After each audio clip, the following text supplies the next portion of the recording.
We are at our hour. Let's go live. How about Okay. that? Yeah, let's go live in 3, 2, and 1. Go live now. Yes.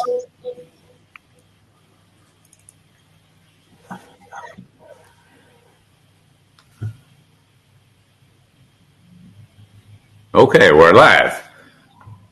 Hello, everyone. Welcome to this session of today's Horasis Global Meeting of 2021. My name is Alec Wang, and I will be the moderator for this panel. The subject of our discussion is the future of work post-COVID, and it is a topic that's equally important, vast, and relevant to the time we're in. So after more than a year of a public health crisis, economic turbulence, physical lockdowns, and emotional stress for many people around the world, we seem to be making some progress heading out of the pandemic. And we're doing that with a new set of priorities, practices, and challenges. For example, how we're seeing physical spaces has changed, whether it's the distance from between us and somebody else in a coffee shop, or the distance we choose to live away from our workplace.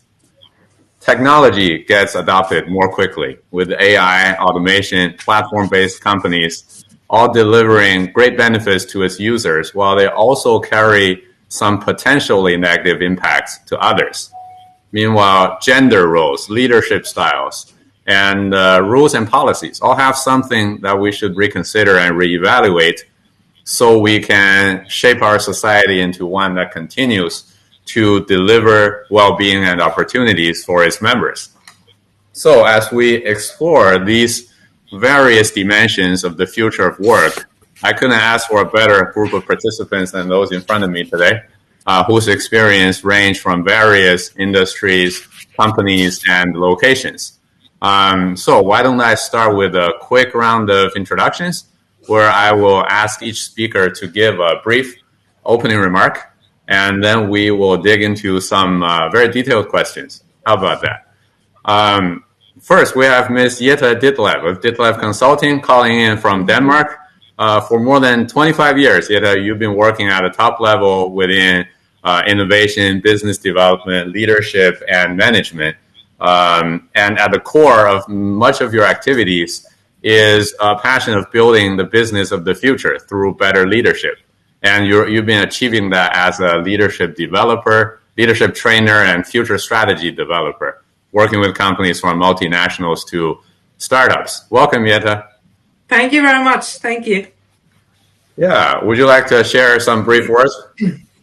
Well, yeah, I would. I think my main passion has always been building a bridge to better business. And the better business post-COVID-19 actually demands very much of us, I believe. It requires that we rethink the way we lead companies, but it does also require the way that we work. So the one part is the leadership part. The other part is the hybrid way we need to work post-COVID. I mean, everybody has been working from home offices, or many people have been working from home offices now for 15, 16, 18 months. The big question is, what will happen afterwards? And I think that one of the big trends that we will meet there is that we're going from workplaces to work days. And this actually challenges the way that leaders need to frame their leadership, excuse me, and the way that leaders also need to work with their organizations. So that is actually my main points, I think, for a start. Thank you. Wonderful. We'll dig into that shortly. So next we have Ms. Christine Kotsier, the founder of GEM Partners from the Netherlands. Christine, you have a couple decades of experience in the executive search and talent management arena, as well as work fostering greater gender inclusion and diversity in the corporate sphere. And you help companies becoming more effective by bringing in their key players into harmony with the heart and soul of their organizations, and which I think is an important way of seeing things, especially when we talk about a more human-centered economy. So welcome, Christine. Good to have you here. Thank you, Alec. Thank you. You want me to throw a few things on the table? Yeah, please do. Yeah. Well, in addition to Jette, of course, I agree with all that you say. And if I may pose a question, I want to pose 3 questions where we can dance around a little bit. And the first question would be, for me, what people do we need in this through this time in this whole system transformation? And the recap, the redistribution, the remembering, the restoring, the reset, and all those we have entered in 2020 already, the era of the and we're absolutely in the midst of it, and we're starting. Point is, we're in the midst, yet we still need to learn. We are still new to everything that has changed. We are all of a sudden with a big bang in the digital economy. We are changing the way we work. We must change the way we work. So that is, and what people do we need in this time of whole system transformation? So that's the individual. On an organizational level, I just want to put the words harmonized organizations. And what I mean there is, of course, that we start to make different leadership decisions that lead to inclusion, growth. I would say growth equals inclusion, and not separation. So not separation. And then we come to the society, because here I think the pandemic has taught us so many important lessons. And one of them, to me, is so beautiful, is that we have seen that family life-work balance has a complete different dimension now. You know, and also I tend to say we have gone through an unmasking time, meaning in a very positive way. I always use Joe Biden was in the late night show with Stephen Colbert, and his daughter phones. A, you know, he had his phone on. B, he picked up the phone. Pre-COVID. Well, he's the president of the United States. He needs to be reachable. Right? He was not yet. He was not yet. Right. But I'm just saying, you know, in that sense, everything has been demasking or unmasking. So I think on a societal level, let's please focus on the inner development. And let's have inner development goals. And let's bring our solution. Just tick the box with me and bring your solution to the world. But so here's what I see, Alec, on individual, organizational, societal level. Wonderful. That's several very important dimensions of how we need to consider things. We'll dig into those as well, definitely. Well, next, let me bring us to Ms. Bettina Scheller, SVP of the Adecco Group. She is also the president of the World Employment Confederation and vice chair of OECD's Employment, Labor, and Social Affairs Committee, among several positions. So, Bettina, from the titles you have alone, we can already tell that your work has a lot to do with workforce, employment, regulatory, and the policy level issues, which would be obviously a big component to our approach to the future of work. I look forward very much to hearing your input. Thank you so much, Alex. And indeed, what a pleasure to be with all of you discussing on the future of work. And no, you're right. I mean, I guess I'm the policy geek in this round, and it's indeed the case that on a daily basis I deal with the structural elements. You know, what do labor markets look like? And now, of course, you know, coming out of the crisis, and we really hope that we can finally say we come out of the crisis, what are they supposed to look like, you know? And one of the pieces we've seen, it's been fascinating how many countries have actually provided economic support, both to companies and to workers. Clearly something we've never seen before. But, you know, unfortunately, in the big picture, if you look at the big data and the whole world, this crisis obviously, you know, has only accentuated inequalities that existed on the labor market before already.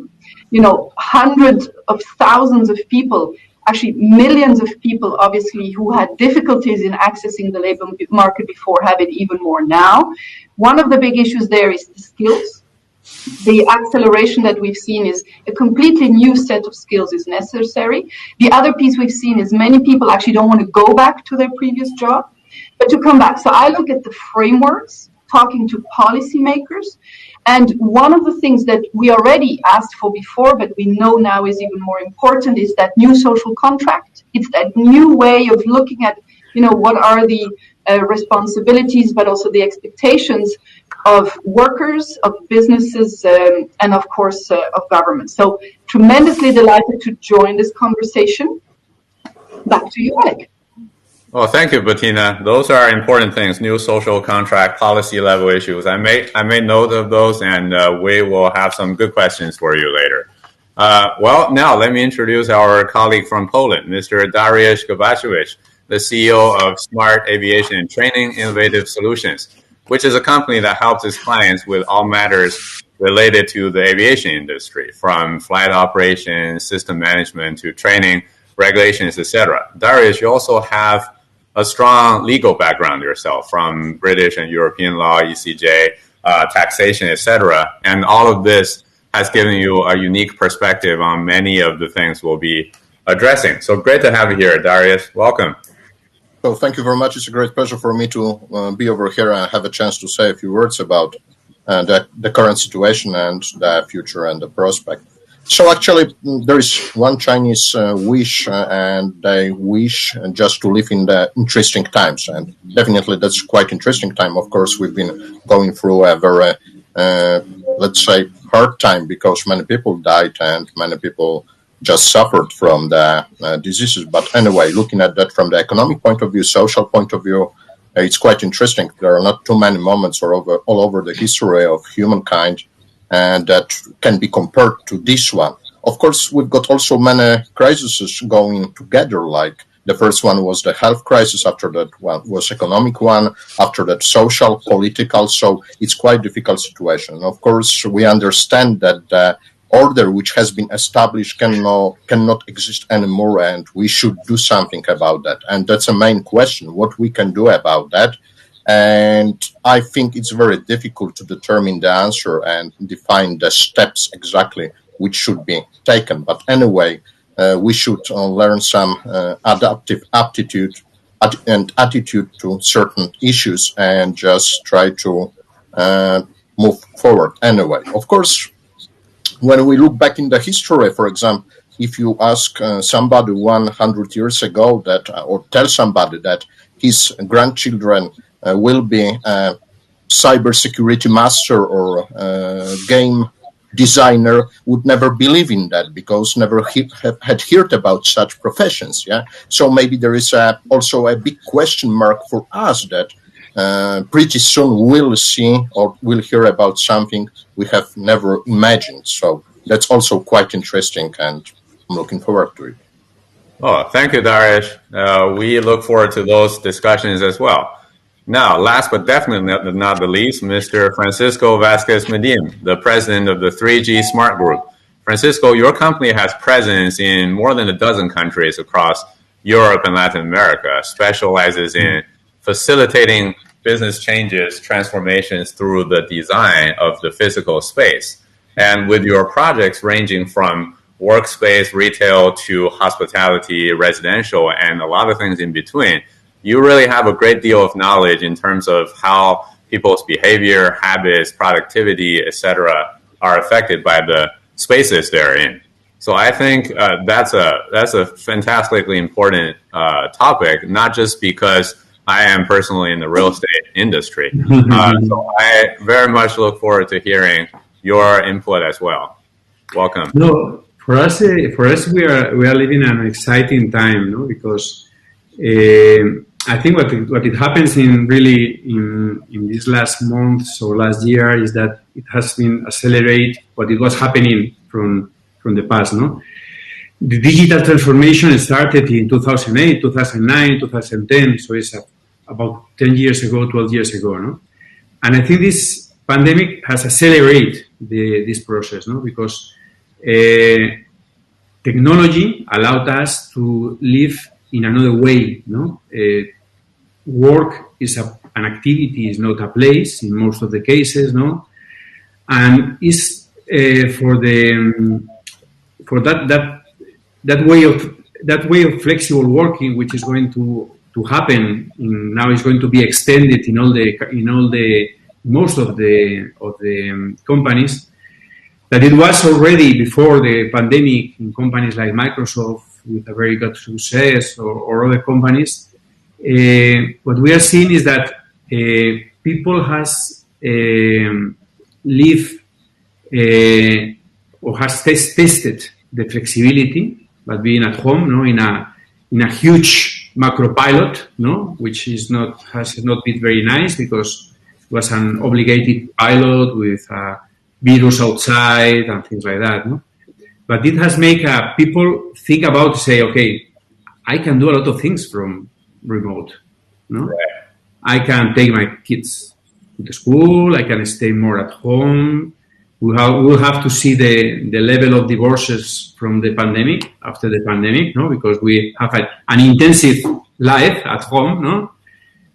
So this has changed the mindset of the people, one thing, no, and it's going to be difficult for companies to say, okay, let's come back from 9 to 5, from Monday to Friday, no. So this is the first thing, and the second thing is that companies have seen that productivity has gone well, in some cases even higher than during the pandemic, than before the pandemic.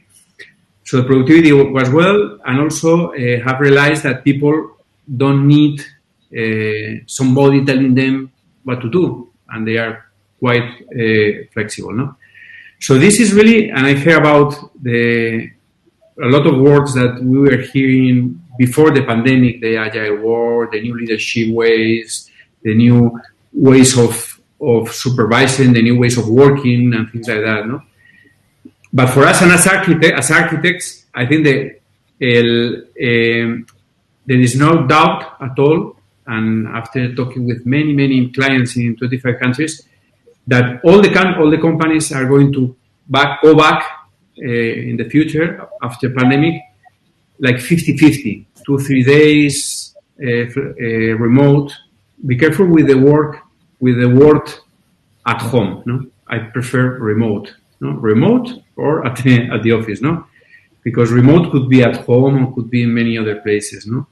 And about legislation, if you go and say at home, then appears a lot of problems about legislation, no? So it's better to say you have the flexibility, and it's of course voluntary, no? And this affects a lot to this flexibilization of the work, no? It affects a lot of the way of life that we can get, no? Because we are going to have more time with our families.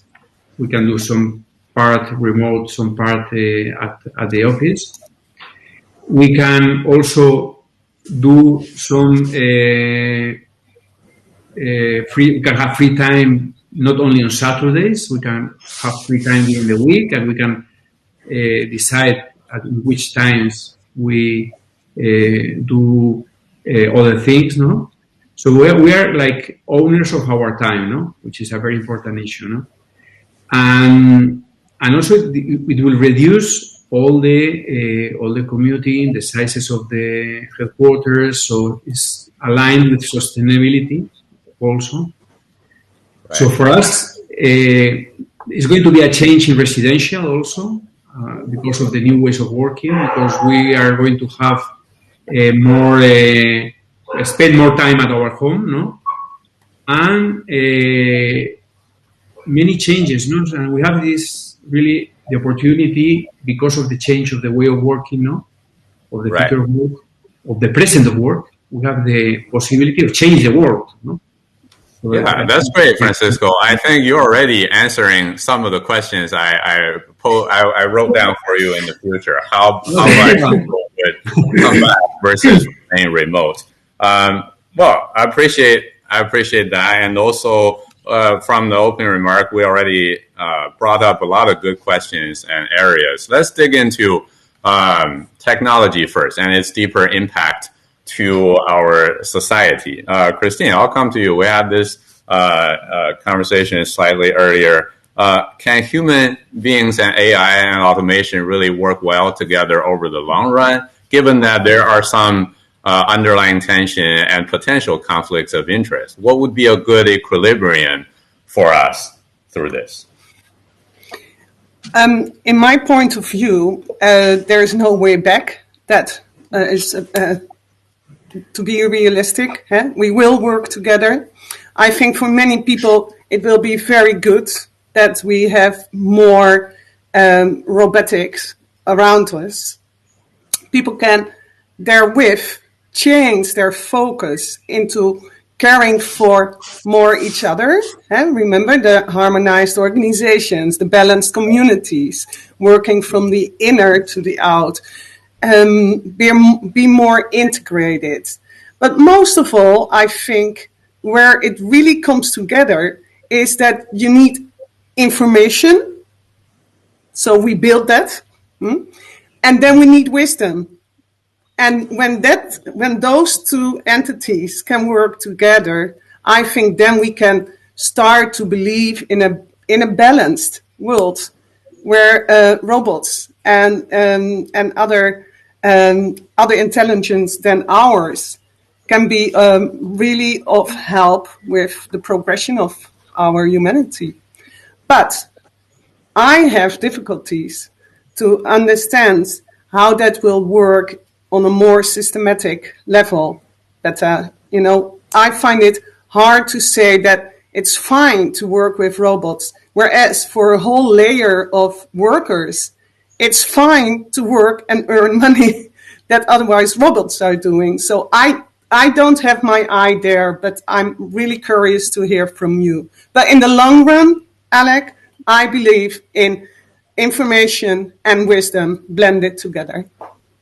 I appreciate that. Yeah, let's explore that and let's try to find some better clarity as well. Obviously, the question always existed before the pandemic if automation would accelerate unemployment, exacerbate inequality, for example. Darius, let me bring you in on this one.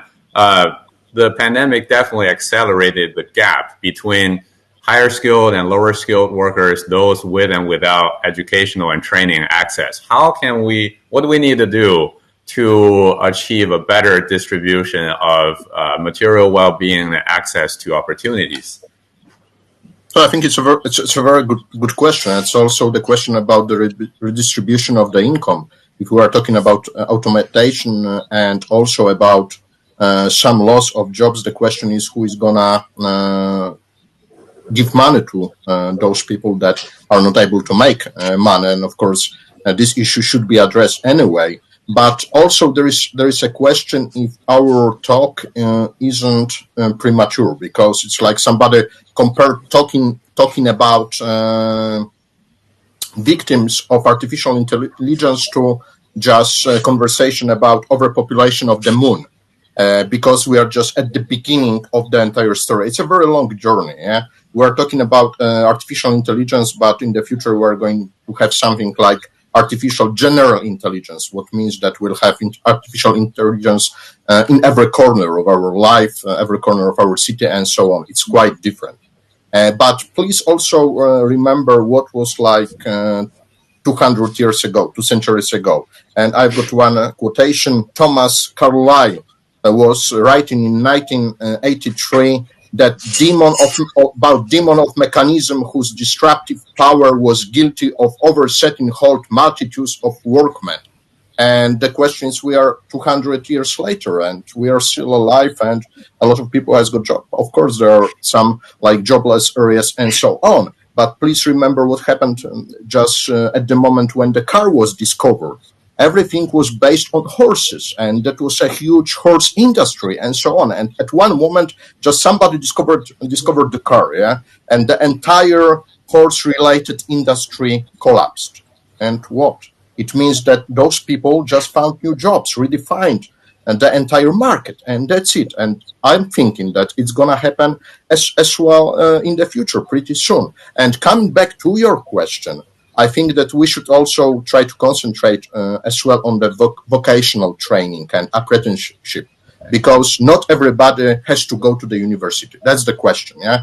Because in the future, we'll just much more should be focused on the different set of skills, like vocational skills. And I think that Germany goes this way, exactly because they've invested a lot of money in the system of vocational training. And the second thing, inclusion. Inclusion is the most important thing in all areas, because being excluded may also be seen in many aspects of our life. Today, exclusion is not only economic one. Exclusion can be technical, digital one, which is very important right now. If we are talking about artificial intelligence, so like the obvious thing is that everybody should have a great access to the great internet. So cannot work with that. What about African countries? It's scarcity of the access of the internet, and so on. There are many questions should be answered.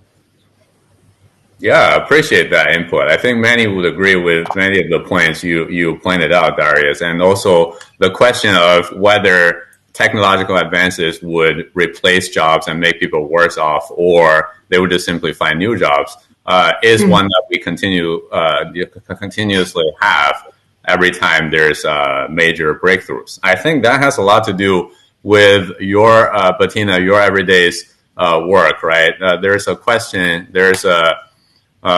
people are thinking the mix of occupations would shift more drastically than previously thought. Namely, the lower wage, lower skilled worker would decline, while a lot of the gains would happen in the higher tier. I wonder, from the policy standpoint, what do we need to do to ease the workforce transition, provide sufficient resource for people to do that, and avoid mass drop-offs from the labor force?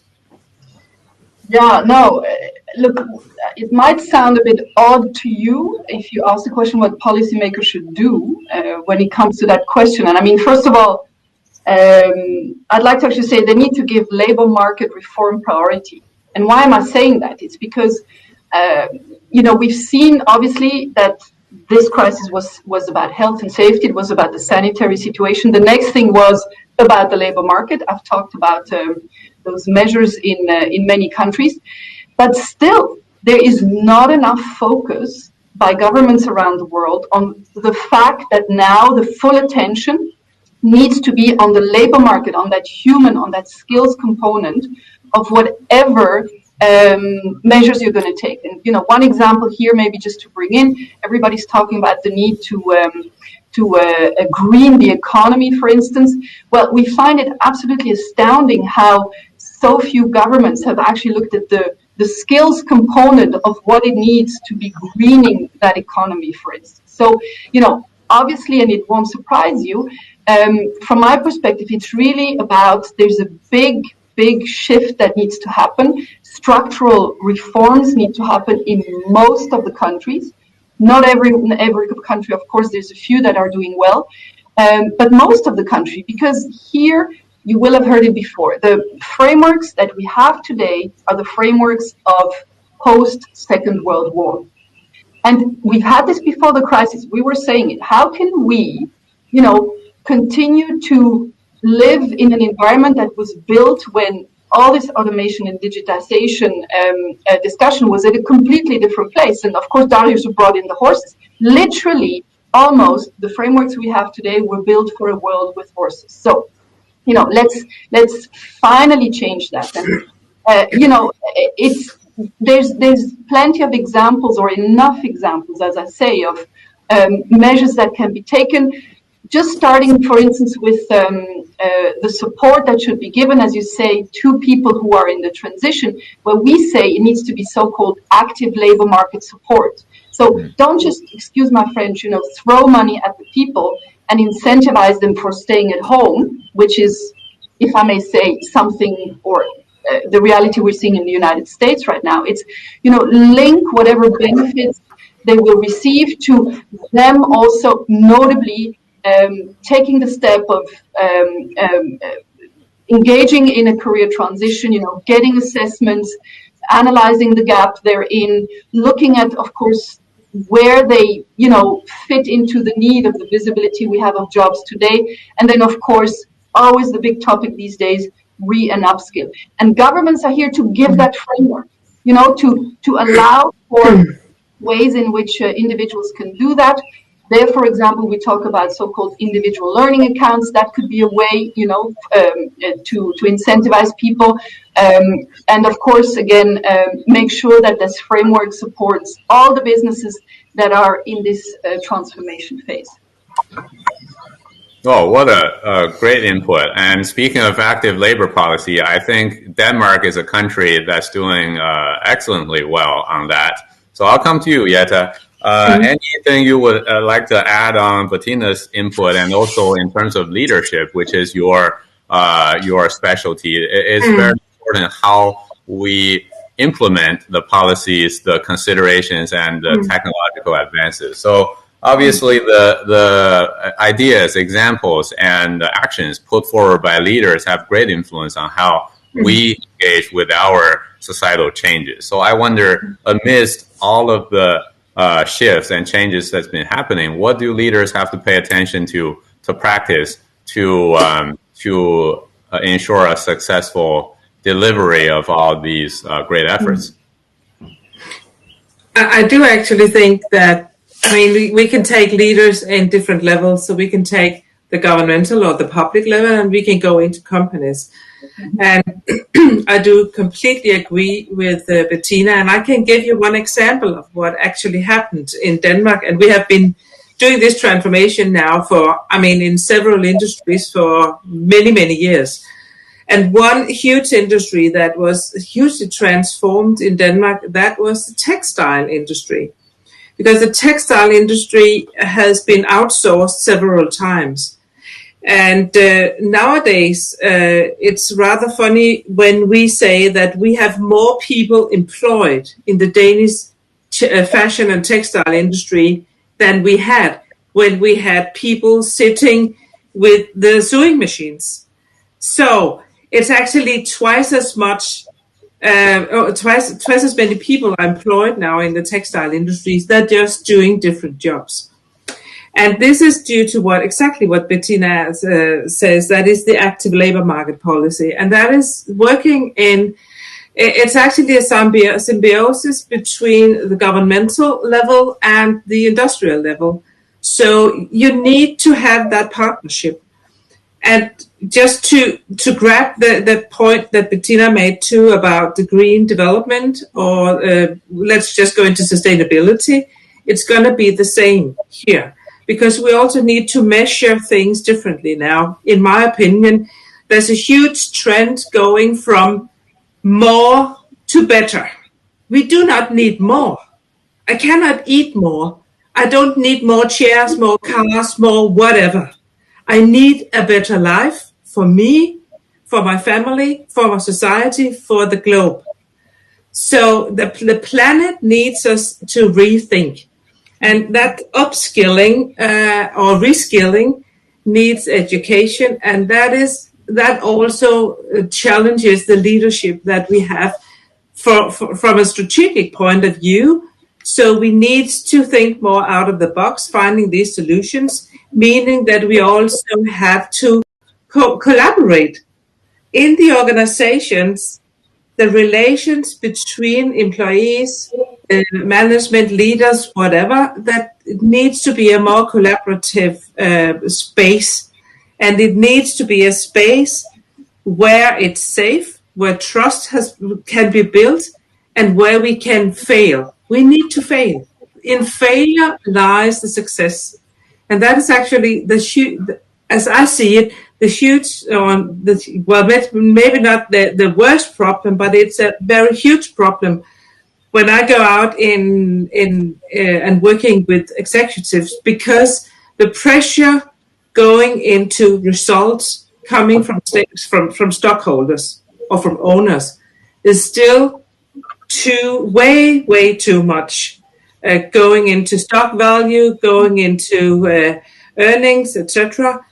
So what we need to is that we actually have to set a new frame. We need to focus on more purpose. We need to focus on planetary.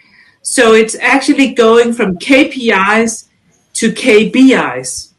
We need to go from key performance indicators to key behavior indicators. So instead of just focusing on earnings, we actually need to focus on how is my behavior towards new ambitions. And that is for me the absolutely main challenge that we have as leaders and executives, that is having the courage to walk a new way. If you don't have the courage to walk a new way, you never go forward. Another example is that we have actually 4 years ago, there was a Danish company saying, we're not going to have any meeting anymore, more than 20 minutes. No meeting lasts more than 20 minutes. The efficiency effect of that was so huge that they have 4 days work every week. 4 days work. They do not work Fridays. Nobody worked Fridays because productivity was in that case so increased. So they are actually having the same wages or as earnings, and they only work 4 days a week. So that's a new, and when I heard that, I said, that's not going to happen. It's not possible. What about the customers? And they call whatever. It works. And it's, by the way, it's a tech company, it's an IT company.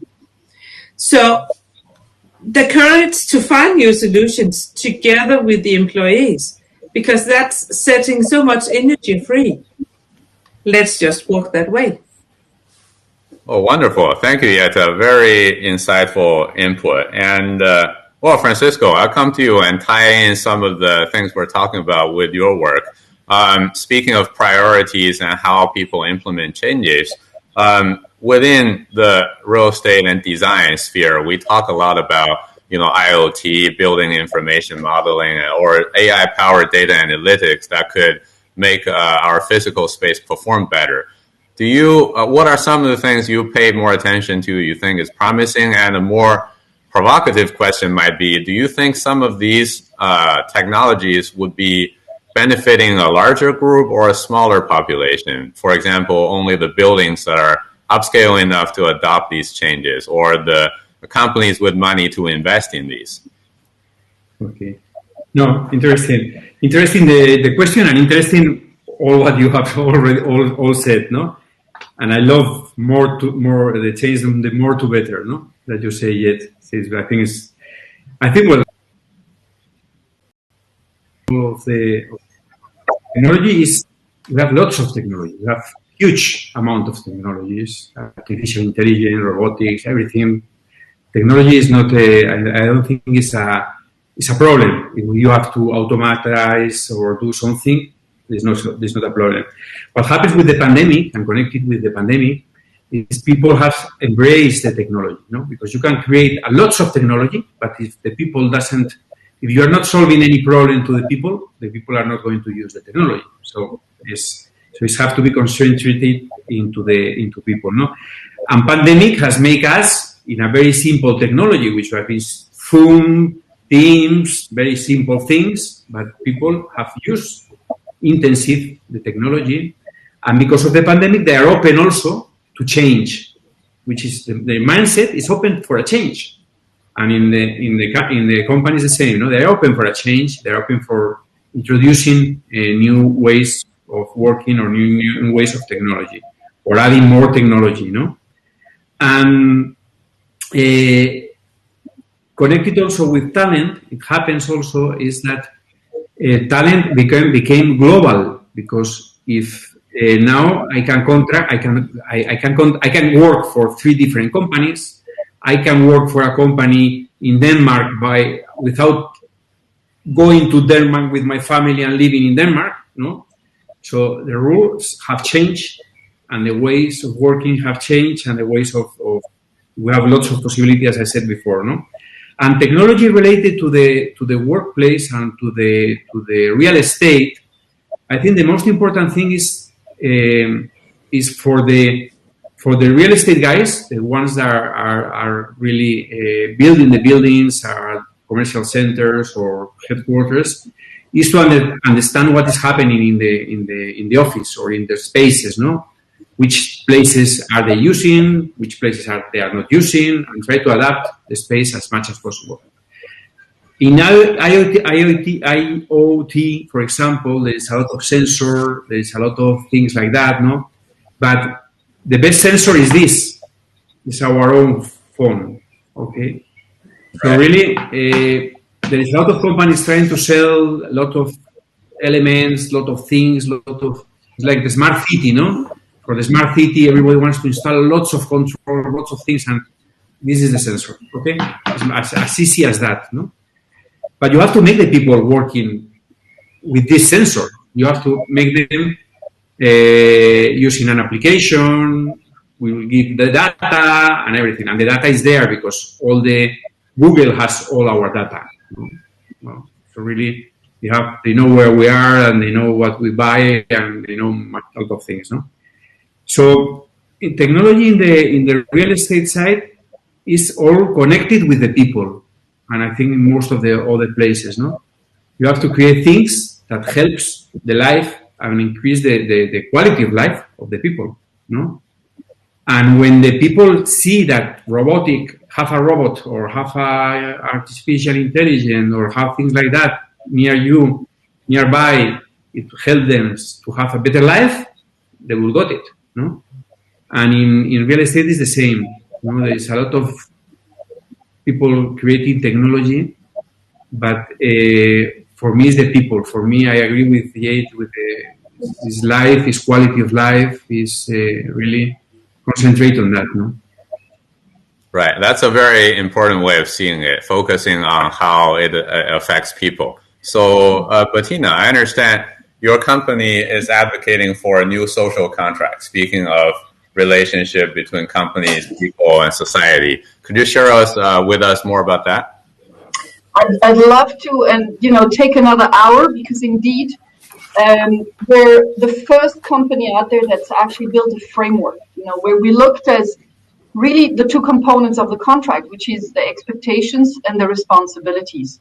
And we looked at for individuals, for the worker, really, what are those expectations? And maybe I'll just, share those with you. One, you want to have an active training and career support from governments and businesses to realize your own labor market aspirations. Sounds obvious to us, but trust me, most countries, that framework is not given. You want to have the ability to organize your work safely and flexibly, and to have your voice heard. Again, many countries, that is not the case. And then, this seems obvious as well, you want income security, fair remuneration from formal work. 60% of the workers in the world are in the informal market. Here we talk about formal work. And you want what we say are smooth labor market transitions. So on this individual, let me just mention the responsibilities as well that we identified. And there we say, and that's very important, for us, the days are over where father and mother state are going to deliver everything to you. It's really about taking ownership of your own employability and your skills development through active career planning. Too many people are still passive thinking and waiting that, the employer or the state or government are going to do something. Those days are over. And then, make sure that the social security contributions match whatever you're doing, regardless of your contract and employment status. And that might sound a bit complicated, but here we're talking about, everybody who's happy to do a gig and something, pocket the money, maybe earn a bit more, not declare it again, but then when things go bad, you expect the government again to actually help you. That's not going to work going forward anymore. And then, again, just be engaged, productive, take ownership. So we have this, same approach when it comes to the employers, the expectations, responsibilities, and when it comes to governments. Let me stop it here, but actually do visit, I don't want to do it, shouldn't be a pitch, but do visit our website, adecogroup.com, and look for that framework, because I think it's really interesting. And it's one that is a fantastic base of discussion. Many, initiatives that need to come from that, but it's good to have it all bundled in such a way. Yeah, thank you. I encourage you to pitch it. I've read it, and I think it's a very important read. Christine, I'm sure you have some thoughts about this as well, because you mentioned how we might achieve a better, a more harmonized organization and a more balanced community. So what do you think we need to collectively do to achieve that? All that Bettina says. Great answer. What I think that we collectively need to do is, for example, one major thing, bring in the feminine principle, where we look at stuff like go for the outcome, and it's already been said here: go for the outcome, don't go for time. Change time to trust. If we can do that, then we can have a foundation. We can build a base on what Bettina calls actively learning, and it's an actively learning for your whole life. So the whole graph, if you wish, has changed, where we or our parents, where we studied, we were academically formed and then started to work, and you work till what, 65 here, 67 now, and now there is a different balance. The graph will change. We need to keep on learning, and also we need to learn different things.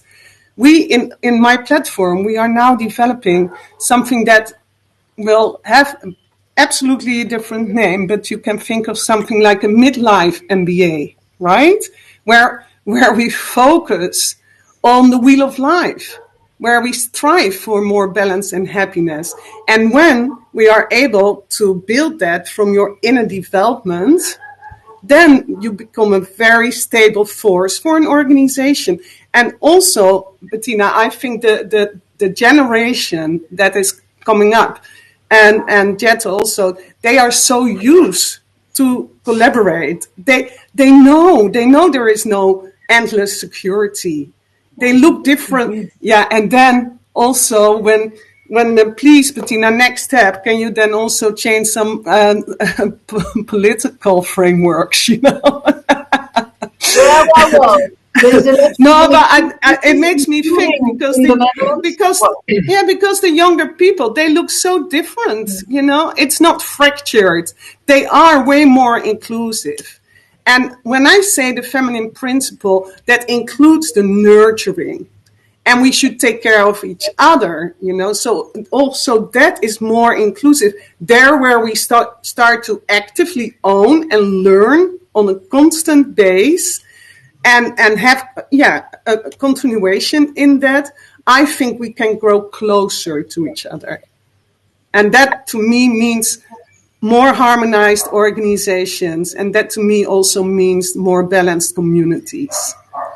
Yeah. Wonderful. Yeah, thank you, Christine. Darius, I'll come to you with a quick question that I picked up from both Bettina and Christine. So we talked about informal work and how what type of protection there should be. Under the platform-based economy, a lot of people working in gig worker economy is delivering great benefits, convenience for its users, but they often work without the insurance, protection, and benefits under traditional employment models. There are various efforts trying to regulate the platform companies and try to provide different types of help with varying degrees of success in different countries. What do you think is, what type of regulation or intervention do you think is justified, is necessary under this growing gig economy? It's always the question, if you can regulate everything, can regulate every aspect of life and regulate every situation. I do not believe in that. It doesn't work like that.